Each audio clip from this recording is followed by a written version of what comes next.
Unahitaji Yesu akufanyie nini?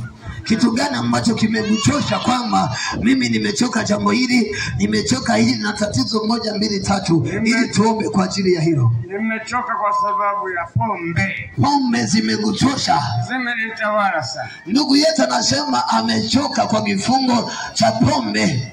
Leo anahitaji Yesu amsaidie aache pombe. Haleluya. Leo umefika mahali sahihi. Yesu ataenda kuondoa hiyo kiu ya pombe. Ataondoa hicho kifungo cha pombe kwa jina la Yesu. Ni pombe tu ndio unayohitaji. Afya yako iko vizuri, kazi unafanya vizuri, na fedha unapata, lakini zote zinaishia kwenye pombe. Yesu akuweke huru. Njoo hapa tuombe pamoja.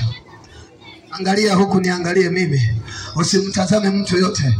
Na kama kuna mtu yote anasema mimi nimechoka haya maisha ninayoishi, nimechoka, hebu karibu tuombe pamoja. Hata kama kuna kifungo kinakusumbua chochote, hebu karibu hapa tuombe pamoja. Yesu ni mwaminifu. Ndio. Ndugu yangu, tuwazima mfuko wako. Hapo umekuja kwa Yesu na Yesu atakuweka huru. Mshikie huu mfuko. Nyosha mikono yako, utasema haya maneno kisha tutaomba. Nyosha mikono yako miwili, utafuatisha maneno ninayosema. Sema: Bwana Yesu, ninakushukuru kwa neema ya jioni hii ambao umewatuma watumishi wako waihubiri habari njema, na mimi nimesikia.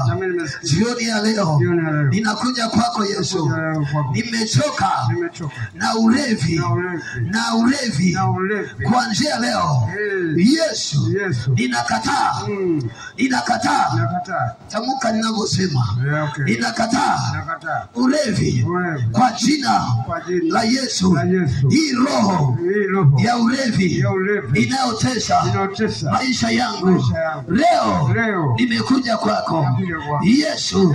Wewe ulifungua watu, wewe uliponya magonjwa, wewe ulifufua wafu, na mimi nimekuja. Uniweke huru, unifungue, uniondolee ili pepo la ulevi kuanzia leo liniachie. Na kuanzia leo ninatubu dhambi zote nilizozifanya kwa kujua na kutokujua. Kuanzia leo nisamehe Yesu, nitakase kwa damu yako. Wewe shetani, ninakukataa wewe na kazi zako. Kuanzia leo ninakataa kazi za ibilisi, kazi za shetani kwa jina la Yesu. Yesu, futa jina langu